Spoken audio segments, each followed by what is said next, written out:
हमसरी जे interview series में हमसरी नाज़रीन के वलीकार अॼु असां सां गॾु सिंध जी मशहूरु शख़्सियत सैयद फिदा हुसैन शाह असां सां गॾु आहिनि, जेके शोबिज़ जी सहाफ़त में पंहिंजो नालो कमाए चुका आहिनि ऐं उन खां अलावा आर्ट जी दुनिया में ऐं उन खां अलावा डांस ऐं क्लासिकल मौसीक़ी सां उन्हनि जो शग़फ़ रहियो आहे।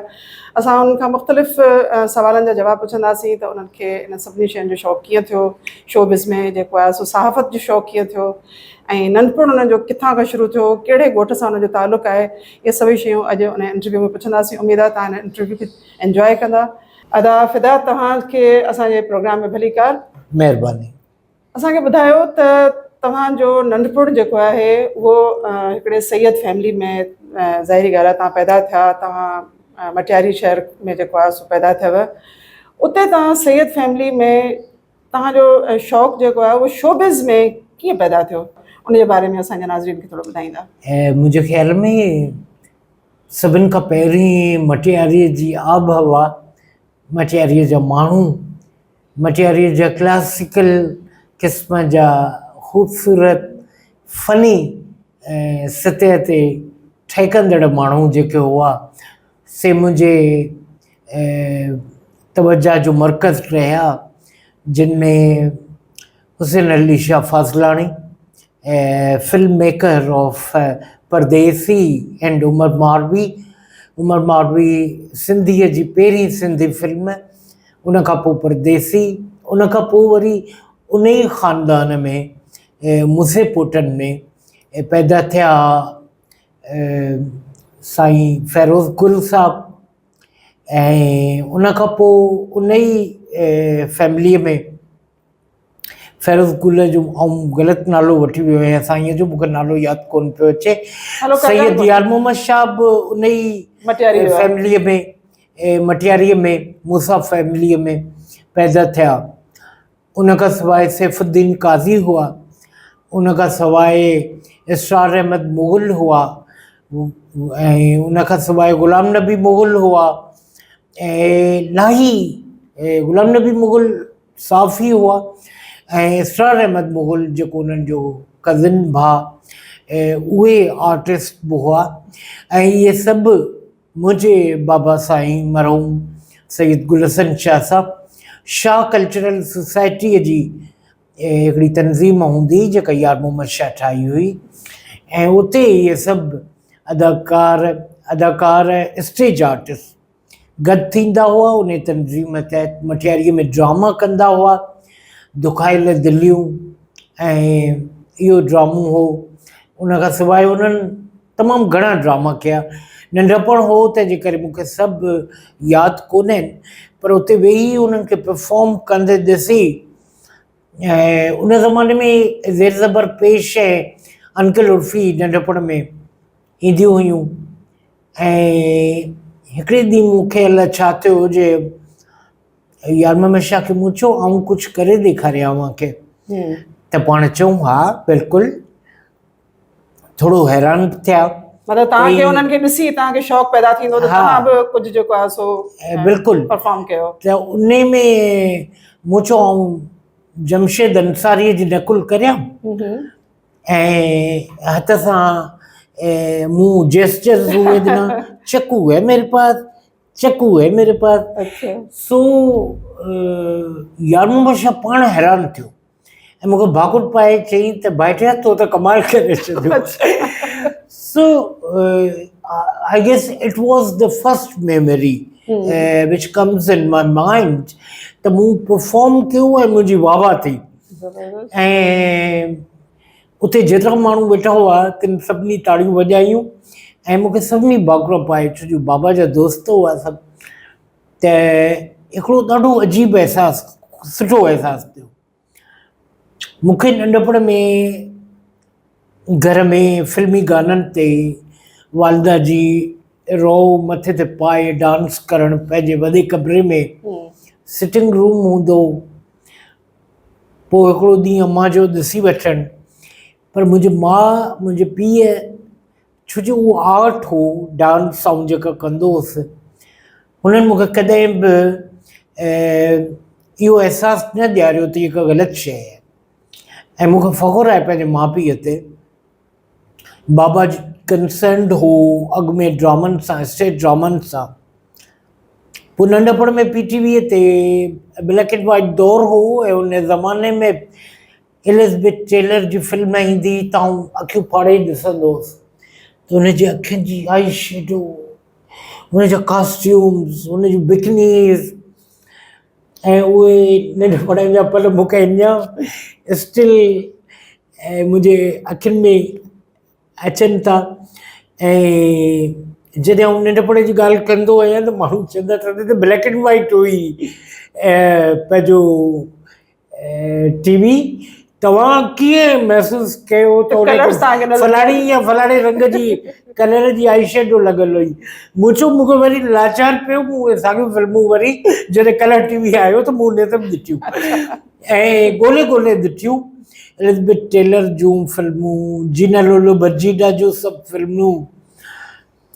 उते हिकिड़ो अजीब अहसासु थींदो त मूंखे डांस त अचे थी, मूंखे अदाकारनि जो हेॾो शौक़ु आहे। ज़ेबा भाभी जेॾी महिल साड़ी कैरी कंदी हुई, रानी जेॾी महिल डांस कंदी हुई, शबनम भाभी जेॾी महिल परफॉर्म कंदी हुई, मुंहिंजे लाइ अजीब मंज़र हूंदा हुआ। अॻियां हली वरी VCR आयो त सॼो ज़हन ओॾे ई कन्वर्ट थी वियो। उते वॾियूं अदाकाराऊं ॾिसी ऐं उन खां पोइ वरी जो असां आर्ट मूवीज़ पहिरियों दफ़ो ॾिठियूं, श्याम बेनेगल ऐं साई प्रांचीअ ऐं उन्हनि सभिनि जूं फिल्मूं, त उहो वरी हिकिड़ो नओं नशो हो। अॻियां हली गुलज़ार जी शाइरी, मोहम्मद गदी ऐं उन जूं सभु फिल्मूं, परीचे, जितेंद्र ऐं जिया बहादुरीअ जी, ऐं हेमा मालिनीअ जी किनारा, खुशबू, इहे ॾिसंदे फिदा हुसैन शाह हिकिड़ो अहिड़ो माण्हू, अहिड़ो वजूद कंपोज़ पे थियो कुदरत तरफ़ां, जंहिंमें art, music, showbiz, film, fashion सभु गॾु हलिया थिए। अच्छा, इन सॼे सफ़र में जेको तव्हां चओ पिया त फिदा हुसैन शाह हिकिड़ो अहिड़ी शख़्सियत जेको आहे उहो कंपोज़ पियो थियो, जंहिंमें आर्ट, म्यूज़िक, ड्रामा ऐं शोबिज़, सहाफ़त, सभु शयूं जेके आहिनि से तव्हां सां गॾु जेके आहिनि से डेवलप पिए थियूं। त उन में तव्हांजी इन तरबियत में तव्हां सम्झो था त कहिड़ी ख़ासि शख़्सियत जो बि हिसो रहियो जंहिं तव्हांखे मतिलबु ईअं चइजे त रस्तो ॾेखारियो पिए ऐं कंहिं मख़सूस मतिलबु अंदाज़ में तव्हांखे हलण जी जेका आहे सा डायरेक्शन बि ॾिनी पई? न, अम्मा बाबा त मुंहिंजो लाइफ तव्हांजे अम्मा बाबा खां अलावा ॿियो को सपोर्ट कई, पर मूंसां वॾो हिकिड़ो जेको वाक़ई मूंखे ज़हन में ॻाल्हि आई, ऐं जॾहिं मैट्रिक में हुउसि त उते जेके उस्ताद हुआ ॾाढा महिरबानी, ॾाढा रहमदिल। हिकिड़ो उस्तादु हूंदो हो मटियारीअ जो, साईं मुश्ताक जखड़ मरहूम। सो उहो जेॾीमहिल PT थींदी हुई या असेंबली लॻंदी, असेंबलीअ में अलामा इक़बाल जो लबे आती है दुआ, उहो बि आउं पढ़ंदो हुउसि। ऐं पाकिस्तान नेशनल सेंटर में स्कूल जे तरफ़ां वठी विया त उते मूं हिकिड़ो गीत ॻायो हो, मूंखे यादि आहे, ऐं महनाज़ जे आवाज़ में हो, अपनों के लिए जीते हैं सभी, फिल्म दाग जो। अच्छा। ऐं इहे सभु नंढियूं नंढियूं जेके हुयूं, ताड़ी वॼंदी हुई ऐं माण्हू साराईंदा हुआ, अहिड़ी अजीब ख़ुशी थींदी। अच्छा, तव्हांखां हिकिड़ो सवाल आहे, ॾाढो इहो पर्सनल क़िस्म जो सवाल आहे, त कॾहिं तव्हांखे ज़िंदगी में कुझु माण्हुनि इहो महसूसु करायो त तव्हांजे अंदरि उन वक़्त में मतिलबु छोकिरे वारे ट्रेट्स खां अलावा तव्हांजे अंदरि छोकिरियुनि वांगुरु बि हिकिड़ो अंदाज़ तव्हांजो आहे, ऐं तव्हांखे कॾहिं माण्हुनि इन जो तनक़ीद जो निशानो ठाहियो?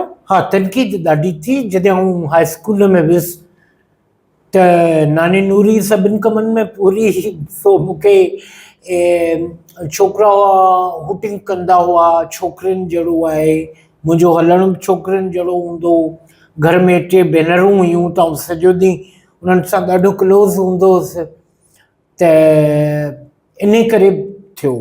ऐं छोकिरी ऐं पाण खे सम्झंदो बि हुउसि। अच्छा, हा, ईअं बि हूंदो हो। इहो तव्हांजो जेको महसूसु करण जो जेको अहसासु आहे छोकिरी जो केसि ताईं रहियो? इहो मुंहिंजे ख़्याल में तेसि ताईं रहियो जेसि ताईं शादी थी। अच्छा। उहो कंसेप्ट आयो। ऐं मुंहिंजी ज़ाल मूंखे सम्झो त ॿार करे पालियो, हालांकि मूंखां 10 साल नंढी आहे ऐं अम्मा जे मारोट जी धीउ आहे।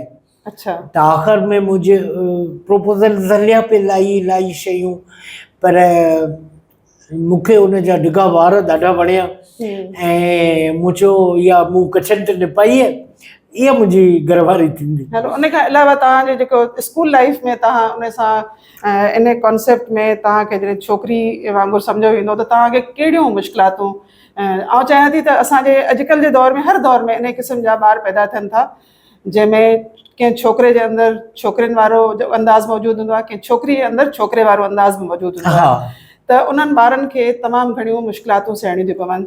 त असीं तव्हांजे तवसुत सां पंहिंजे सोसाइटी में इहा हिकिड़ी आगाही पैदा था करणु चाहियूं, पॉज़िटिव चेंज, त उन्हनि जे लाइ कीअं असीं एक्सेप्टेंस जेका आहे असां पैदा करे सघूं था? ऐं हथ ॿधी अव्हांखे अर्ज़ु कंदुसि त ॾाढी पीड़ ॾिसणी थी पवे उन माण्हूअ खे जेको ईअं आहे।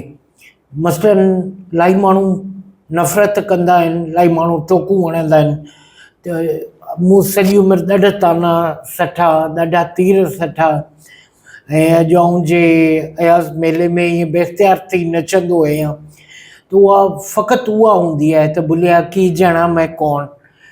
त इहो अव्हांखे हथ ॿधी वरी बि अर्ज़ु कंदुसि, सिंध में ख़ासि करे ॻोठनि में पंहिंजनि में अहिड़ो जे कॾहिं को बि ॿारु ॾिसो त मश्करी न करियो उन तां, उनखे हिसायो न, उनखे अहसासु न ॾियारियो, उनखे इहो अहसासु न ॾियारियो त हू छोकिरियुनि जहिड़ो आहे, न त पीड़ा जी हिकिड़ी अजीब सफ़र हूंदो आहे जंहिंमें माण्हू रोए थो। ऐं मूंसां स्कूल में परफॉर्म कंदे, गानो ॻाईंदे इलाही दफ़ा ईअं थियो हूंदो, तक़रीर कंदे त छोकिरा हेठि हूटिंग पिया कंदा हूंदा ऐं घर वञी ऐं अम्मा खे भाकुर पाए रुनू हूंदुसि। पोइ मुंहिंजी अम्मा मूंखे चवंदी त हिकिड़ो ॾींहुं ईंदो तूं ॻाल्हाईंदे ऐं सॼी दुनिया ॿुधंदी ॾिसंदी। ऐं अॼु आऊं snack video, TikTok video, YouTube, Facebook, PTV, मेरान TV ऐं इन्हनि सभिनि ते प्रोग्राम्स करियां थो। हींअर KTN ते बि करिया आहे, सभिनी चैनल्स ते ईंदो रहनि थो। ऐं यूट्यूब ते अक्सर मुंहिंजा इंटरव्यूज़ हूंदा आहिनि, ॿाहिरियां माण्हू वठंदा आहिनि जेके ॿाहिरि था रहनि। उन सां गॾोगॾु मूं जेके मोहम्मद अली साहब ते, फैशन ते ऐं हासिलात जेके कयूं, मोहम्मद अली साहब मूंखे पुटनि वांगुरु भाईंदा हुआ, ज़ेबा भाभी उते लाहौर मां फ़ोन इन पासे अचूं था असां। त तव्हां हलो इन सॼे सफ़र खां पोइ तव्हां सहाफ़त में शोबिज़ जे तरफ़ जेको आहे सो तव्हांजो इंट्रस्ट पैदा थियो, इहो कीअं पैदा थियो? इन में कहिड़े माण्हू तव्हांखे जेको आहे सो अञा वठी आयो, या उन जॾहिं तव्हांजो इंट्रस्ट आयो त उन में तव्हांखे उते कहिड़े माण्हू सपोर्ट कई जो तव्हां इन शोबिज़ में सक्सेसफुली आया ऐं तव्हां ॾाढो ज़बरदस्त कमु कयो? नूर मोहम्मद वाढो हाला जा पाण टीचर हुआ इंटर में, फर्स्ट ईयर में मटियारी कॉलेज में। अलाह साईं उन्हनि खे जन्नत में जायूं ॾे। हू ॾिसी मूंखे ॿुधाईंदा त मूंखे ॿुधायो त जेको नाविल हूंदो हिकिड़ो जंहिंमें फ्लेविया हूंदी, प्रिज़नर ऑफ ज़ेना, जॾहिं पाकिस्तान में महल फिल्म ठही मोहम्मद अली ज़ेबा जी, इहो बि यादि अथमि। त उनजी हीरोइन जो नालो हूंदो फ्लेविया।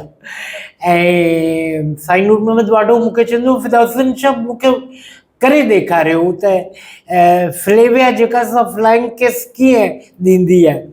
सो आउं वरी साईं खे करे ॾेखारींदो ऐं साईं ॾाढो ख़ुशि थींदो, क्लास वारा ताड़ियूं वॼाईंदा, बसि मूंखे महकण परफॉर्म करण जो इनाम मिली चुको हूंदो.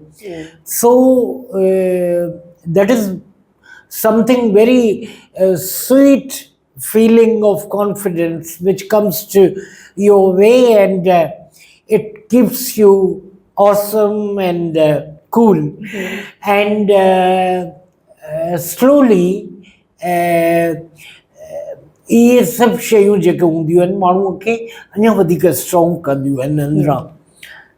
पोइ हिकिड़ो ईअं थियो जो सिंध यूनिवर्सिटी में आउं हिकिड़ो साल पढ़ियुसि. अच्छा, सिंध यूनिवर्सिटी में तव्हां कहिड़े इकोनॉमिक्स में?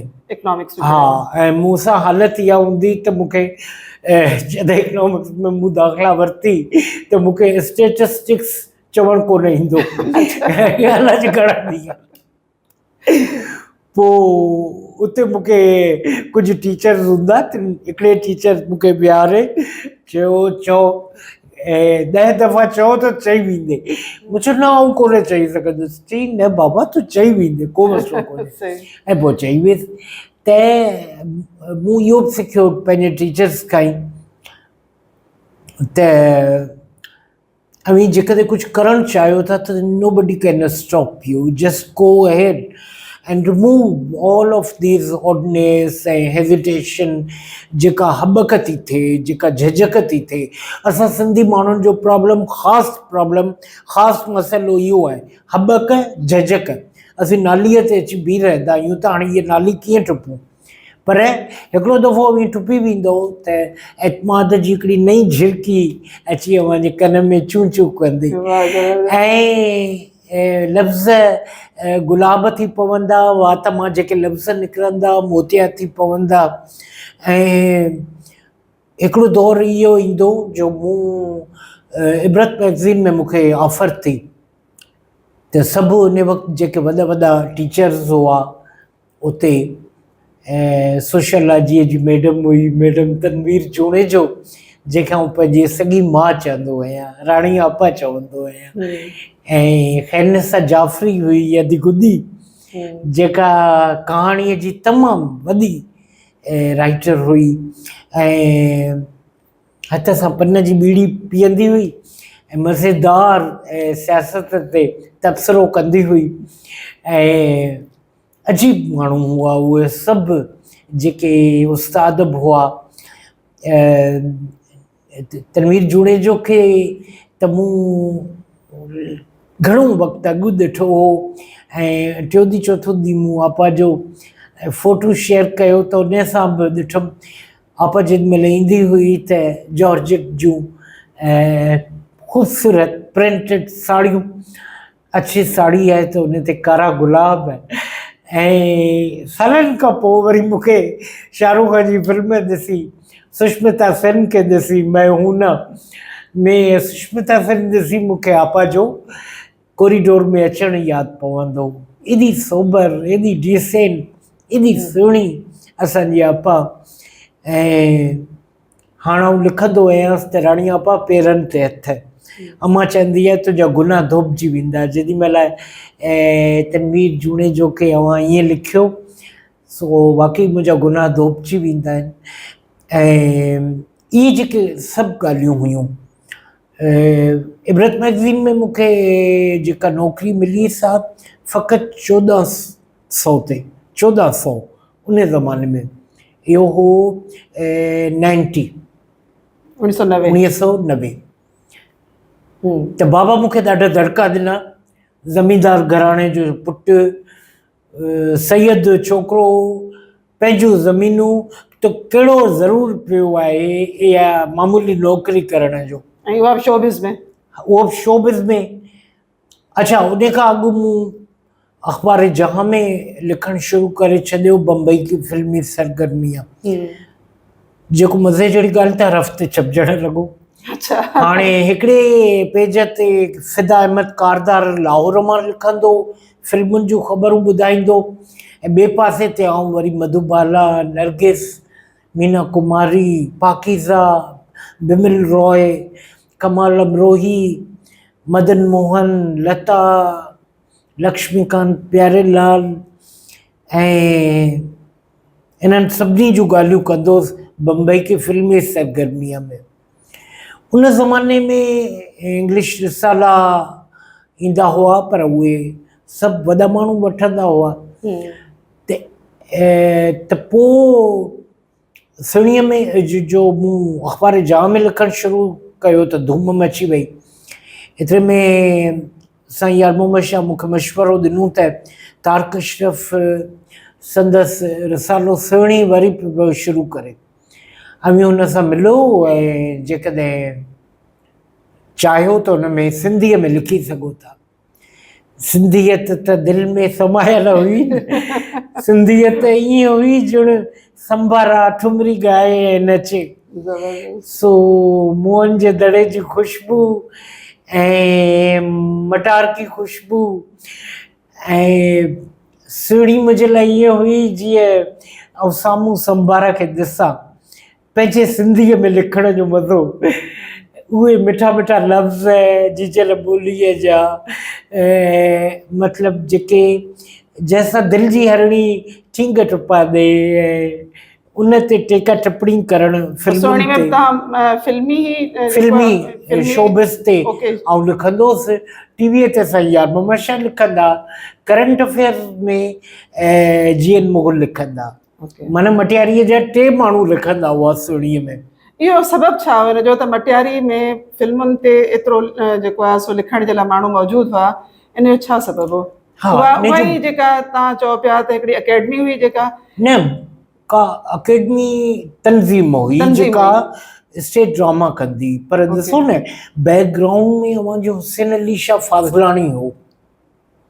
साईं सिंधी फिल्म पहिरीं एकता ठही हुई, रईस गुलाम निज़ामाणीअ ठाही, पर उनखे डिस्ट्रीब्यूटर कोन मिलिया। सही, उन सां वॾो ज़ुल्म थियो रईस जी फिल्म सां। न त एकता जेकॾहिं माण्हू ॾिसनि हा त ख़बर पए हा न, पर एकता जो कोन्हे, नालो निशान ई कोन्हे, छो जो डिस्ट्रीब्यूटर्स कोन हुआ। उमर मालवीअ त एतिरो कमायो जो यू कुडंट इमेजिन। त जॾहिं साईं हुसैन अली शाह फाज़लाणीअ जो पुटु इंडिया वियो त बॉम्बे में हुनखे उहो डिस्ट्रीब्यूटर मिलियो जेको तमामु वॾो फिल्म साज़ थी चुको हो, ऐं हुनखे ॿुधायो त मूं उमर मालवीअ जे कमाईअ मां बम्बईअ में 2 स्टूडियो ठाहिया। 2 स्टूडियो। अच्छा, छा था ॿाहियूं? अच्छा, उहा फिल्म हिते पाकिस्तान में ठही, पाकिस्तान में ठही, डिस्ट्रीब्यूट उते थी, पाकिस्तान में बि हली ऐं इंडिया में बि हली। उन वक़्त में पाकिस्तानी फिल्मूं इंडियन फिल्मूं हलंदियूं हुयूं। त इहे माण्हू असांजे बैकग्राउंड में हुआ, ठीकु आहे न। ऐं उन खां पोइ अहिड़ो को असरु हो उते जो मटियारीअ जी मिटी, ज़रख़ेज़ मिटी, हा, मटियारीअ जो पाणी लाड़काने मां आई आबदा परवीन गुड्डूअ जे नाले सां, सफ़ा कारी रंग जी थुल्ही, उते सखी हाशिम शाह बादशाह जी दरगाह ते ॿियो ॻाईंदी हुई त हुनखे केरु रुपयो कोन ॾींदो। अच्छा, पोइ उहा गुड्डू अंदरि वञो सखी हाशिम शाह बादशाह जी दरगाह में रोईंदी हुई। अच्छा, ऐं हुनजे रूअण कमाल करे छॾिया। ऐं आबदा जेका सॼे ज़माने में चमकी, मटियारीअ जे करे चमकी। आबदा पंहिंजे इंटरव्यूज़ में त ईअं चयो त मूंखे मुंहिंजे घर वारे गुलाम हुसैन शेख वठी वियो रेडियो ते, पर हक़ीक़त ईअं कान हुई।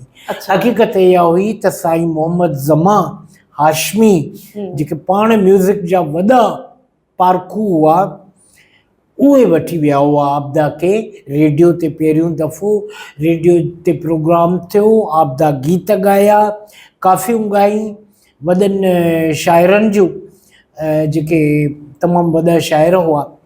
ऐं असद शाह टुकड़ाई हो, इमदाद हुसैनी हो, लाखीनू लतीफ़, बुखारी, शेख याज़, इन्हनि सभिनि जूं काफ़ियूं गीत गज़ल। त उते ई आबदा क्लिक थी अथव। आबदा खे मटियारी जो जॾहिं बूस्ट कयो डेफिनेटली। हा, हालांकि लाड़काणे मां हू जॾहिं आया त लाड़काणे मां हुन वटि का सुञाणप कान हुई, मटियारीअ ताईं उहो गुड्डू हुई। अच्छा। हा। ऐं हिकिड़ो बख़्शन महिराण बि हिकिड़ो दफ़ो इहा इज़हार कयो त आबदा इक़रार कयो त हा वाक़ई ईअं हो। ऐं असांजो नानो हूंदो हो, असांजे नाने जो भाउ असदुल्ला शाह, मूंखे यादि थो पवे त मूंखे आबदा जे घर बि वठी वियो, गुडूअ जे घर। हालांकि सैयदनि जो ईअं वञणु ग़ैर मुनासिब सम्झो वेंदो, पर छो जो पाण साईं मोहम्मद ज़मा जा ख़ासि दोस्त हुआ त उन्हनि खे उते इज़त मिलंदी हुई, चांहि जो कोप मिलंदो हो, सैयदई प्रोटोकॉल मिलंदो हो। त आबदा यकदमि चांहि ठाहे आई ऐं अची असांजे अॻियां रखी। मूंखे यादि आहे तॾहिं उनखे कारा कपिड़ा पिया हुआ ऐं आबदा जी अम्मा खे बि कारा कपिड़ा पिया, आबदा जे बाबा खे बि कारा कपिड़ा पिया। अच्छा।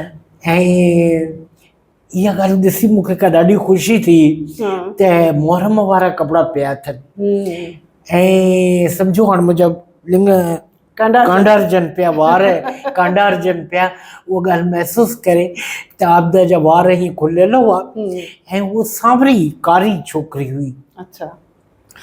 पर ख़ुदा जी कुदरत ॾिसो त हाणे आबदा जे गले मां बाबा बुल्ले शाह ॻाल्हाए थो, बाबा फरीद ॻाल्हाए थो, ऐं आबदा जेॾीमहिल ॻाए थी अमीर ख़ुसरो ॻाल्हाए थो। आबदा जा ग़ज़ल, आबदा जूं जेके शयूं ॻायूं आहिनि, रूहानी नसीबुलाल खे पाण वञो थी पेरे पवे, पाण खां इलाही नंढी, इलाही जूनियर खे। इन ॻाल्हि खे तव्हां कीअं था ॾिसो जेॾी महिल हू नसीबुलाल खे ॾिसो, एतिराम ज़िंदगीअ में अहिड़ी शइ आहे।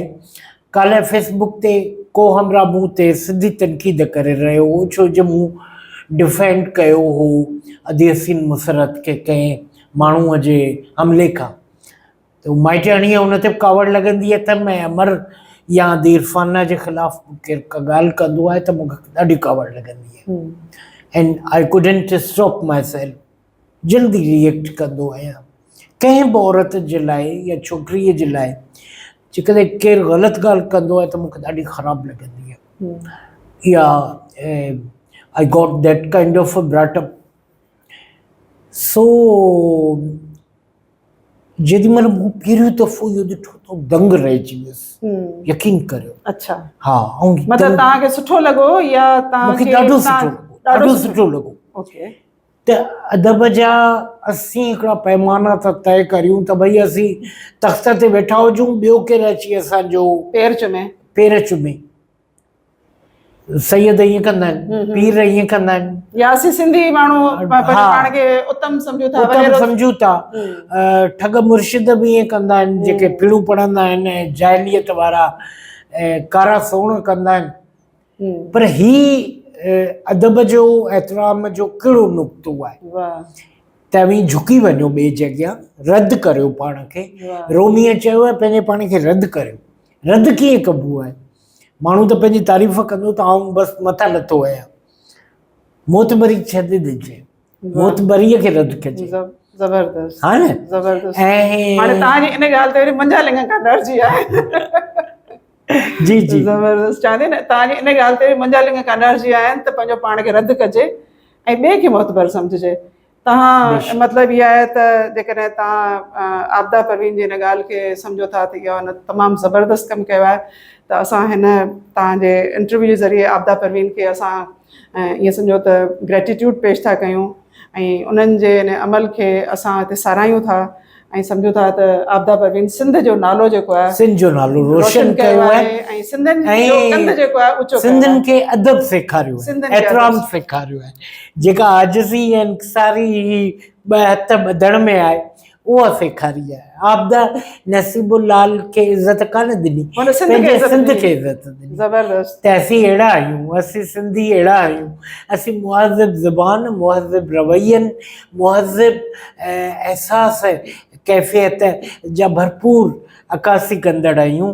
असांजी संभारा ईअं ई असांखे नचण ऐं ॻाइण ऐं सभु ज़िंदगीअ जा जेके वहिंवार आहिनि उहे सेखारे थी।